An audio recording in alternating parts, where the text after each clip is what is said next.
అనుకున్నంత voting percentage వచ్చిందండి. అలాంటి వ్యక్తులే నిజంగా చెప్పాలంటే ఇప్పుడు పవన్ కళ్యాణ్ గారు ఉన్నారు. ఆ రోజు పిఆర్పి లాంటి పార్టీ విలీనం తర్వాత మమ్మల్ని నమ్మడానికి కొంచెం టైం పట్టింది. మమ్మల్ని నమ్మి ప్రజలు హక్కును చేర్చుకునే టైంకి మళ్ళీ మీ కూటమిలో వెళ్లాల్సి వచ్చింది రాష్ట్ర ప్రయోజనాల కోసం. అన్ని చూసుకుంటే ఒక పవన్ కళ్యాణ్ గారు ఏ విధంగా నిస్వార్థంగా ప్రజల కోసం నిలబడ్డారో అదే విధంగా మీరు గ్రామ స్థాయి నుంచి చూసుకుంటే ఒక్కొక్క పవన్ కళ్యాణ్ గారు కనిపిస్తారండి. వాళ్ళు చేసేటువంటి పోరాటాలు కావచ్చు, వాళ్ళు నిలబడ్డటువంటి తీరు కావచ్చు, అలాంటి జన సైనికులు నాయకత్వం వేరు మహిళలు మా పార్టీలో ఉన్నారు.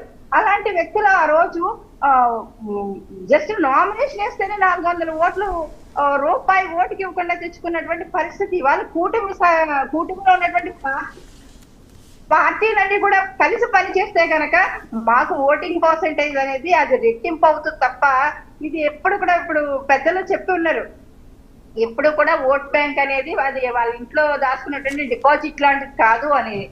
అది నిజం మేడం. ఎందుకంటే ఆ ఓట్ బ్యాంక్ అనేది అది గ్రామ స్థాయి నుంచి కూడా ఎలా మారుతుందో కూడా చెప్పలేము. ఇవాళ రూరల్ డెవలప్మెంట్ మినిస్టర్ గా ఉన్నారు పవన్ కళ్యాణ్ గారు. ఆయన వచ్చిన దగ్గర నుంచి మనం చూసుకుంటే గ్రామ స్థాయి నుంచి పార్టీ అంటే గ్రామ స్వరాజ్యం లాగా ఎలా బలోపేతం అయ్యింది, ఎలా ఆర్థికంగా స్థిరపడుతున్నటువంటి పరిస్థితుల్లో అంటే దశాబ్దాల కాలంగా కూడా అక్కడ పరిష్కారం కానటువంటి సమస్యలకి ఆయన పరిష్కారం తీసుకొస్తూ ఉన్నారు పవన్ కళ్యాణ్ గారు. పవన్ కళ్యాణ్ గారు మాట్లాడితే వైసీపీ నాయకులు దుమ్మెత్తి తిట్టడం, ఆయన్ని పదే పదే విమర్శించడం తప్ప పూర్తిగా అర్థం చేసుకుని అవగాహన చేసుకుంటే కనుక వైసీపీ పార్టీలో గ్రామ స్థాయిలో ధైర్యంగా ముందుకొచ్చి నామినేషన్లు వేసేటువంటి పరిస్థితి వైసీపీ నాయకుల్లో ఉందని వాళ్ళు అనుకుంటున్నారా అండి? అంటే జగన్మోహన్ రెడ్డి గారు వచ్చినప్పుడు ఏదో ఒక బ్యాచ్ రెడీ చేసి బస్సుల్లో దింపేసినంత మాత్రాన వాళ్ళు నిజమైనటువంటి నాయకులు లేకపోతే ఆయన వచ్చినప్పుడు రప్పరప్ప అన్నంత మాత్రాన వెళ్ళి జనంలో రప్పరప్ప అంటే అక్కడ కాళ్ళు ఎరగొట్టి కూర్చోబెడతారండి గ్రామ స్థాయిలో. అలా ఉంటది. అలా రాజకీయాలు అది పనికిరాదు. కాకపోతే మనం ఎంత సామరస్యంగా వెళ్తున్నాం, ప్రజల్ని ఎంత అర్థం చేసుకుంటున్నాం, ప్రజా సమస్యలు ఎంత వరకు తీర్చగలుగుతున్నాం అన్న దాని మీద వైసీపీ పోరాటం చేస్తుంటే కనుక ఈ రప్పరప్పాలు పక్కన పెట్టేసి నిజంగా ప్రజా సమస్యల మీద పోరాటం చేస్తుంటే కనుక ప్రజల్లో ఎంతో కొంత వీళ్ళకి ఉనికిండేది. కానీ వీళ్ళు చూపించేటువంటి డెమో ఒకలాగా ఉంటది, రియాలిటీలో గ్రౌండ్ లోకి వెళ్తే కనుక వైసీపీ నాయకుల పరిస్థితి ఎలా ఉందో మాకు తెలుసు. ఎందుకంటే కొన్ని సమస్యల్లో వైసీపీ నాయకులు కూడా అందరూ క్రూరంగా ఉంటారు, అందరూ ఇలాగే ఉంటారు అన్నది ఏముండదండి. వాళ్ళలో కూడా చాలా మంచి వాళ్ళు కూడా ఉంటారు. అలాంటి వాళ్ళు ఇబ్బంది పడుతున్నప్పుడు కూడా వాళ్ళు చెప్పుకుంటున్నటువంటి బాధలు కూడా మాకు తెలుసు. ముందు మీరు 18 లక్షల మంది మాకు క్యాడర్ ఉంది, మీరు ఇంతమంది పదవులు ఇచ్చారు. జగన్మోహన్ రెడ్డి గారు ఆల్రెడీ సీఎం అయి ఉన్నారండి, సింగిల్ గా సీఎం అయి ఉన్నారు కాబట్టి ఆయన ఎంతమంది కన్నా పదవులు ఇవ్వచ్చు, కొత్త పదవులు సృష్టించి ఇవ్వచ్చు. ఇవాళ జనసేన అలా కాదు, కూటమిలో వెళ్ళింది కాబట్టి ఇవాళ మాకు మీ పార్టీలో ఎప్పుడైనా సరే 12 సంవత్సరాలు పనిచేసి 36,000 మంది ఏ పోస్టు ఎటువంటి గవర్నమెంట్ పదవి లేకుండా ఏ పార్టీ పదవి లేకుండా పని చేసినటువంటి ఒక వ్యక్తిని మీ పార్టీలో చూపించండి, వేరే పార్టీలో కూడా చూపించండి.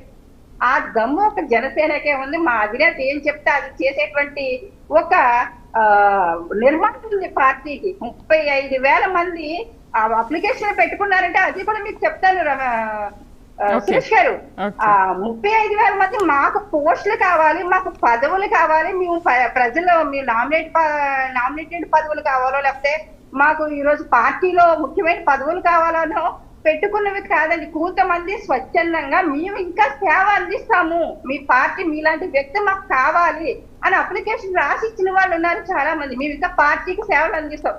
మీరు ఏదైనా పదవి ఇస్తే ఓకే, పదవి లేకపోయినా సరే కానీ మీరు చెప్పినటువంటి ఆ ప్రస్థానం 25 ఏళ్ల ప్రస్థానం ఏదైతే ఉందో దానికి వెనకడుగైకుండా పవన్ కళ్యాణ్ గారి వెనక నడుస్తామని మాకు అర్జీలు ఇచ్చిన వాళ్ళు ఉన్నారండి.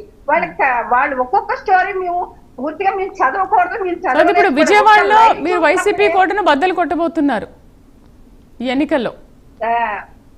ఖచ్చితంగా వాళ్ళకి పూర్తిగా నామినేషన్ చేసేటువంటి ధైర్యం చాలా మందికి లేదు వైసీపీలో వాళ్ళకి. ఇప్పుడు జగన్మోహన్ రెడ్డి గారు పులివెందులో చూసుకోండి, పులివెందుల్లో జెడ్పీటీసీ ఎన్నిక జరిగినప్పుడు ఏమైంది అక్కడ?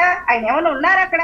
జగన్మోహన్ రెడ్డి గారే ఆయన కాన్స్టిట్యున్సీలోనే పులివెందుల ఎమ్మెల్యే. అయితే కృష్ణవేణి గారు ప్రతిసారి విజయం మనదే అనుకోలేం కదా, కొన్నిసార్లు తప్పొచ్చు, కొన్నిసార్లు రావచ్చు. సరే పులివెందుల్లో వచ్చింది కదా అని చెప్పేసి ఇప్పుడు బెజవాడలో కూడా మనదే అనుకుంటేలా? చూద్దాం, ప్రజలు ఎలాంటి తీర్పిస్తారో చూడాలి కదా. రైట్. సురేష్ గారు ఒకప్పుడు విజయవాడ కార్పొరేషన్ లో వైసీపీకి స్పష్టమైన ఆధిక్యం ఉండేది. ఇప్పుడు అదే బలం ఇంకా కొనసాగుతుందని మీరు అనుకుంటున్నారా? జనసేన ఏమో స్థానిక ఎన్నికల్లో వైసీపీ వ్యూహాలేమి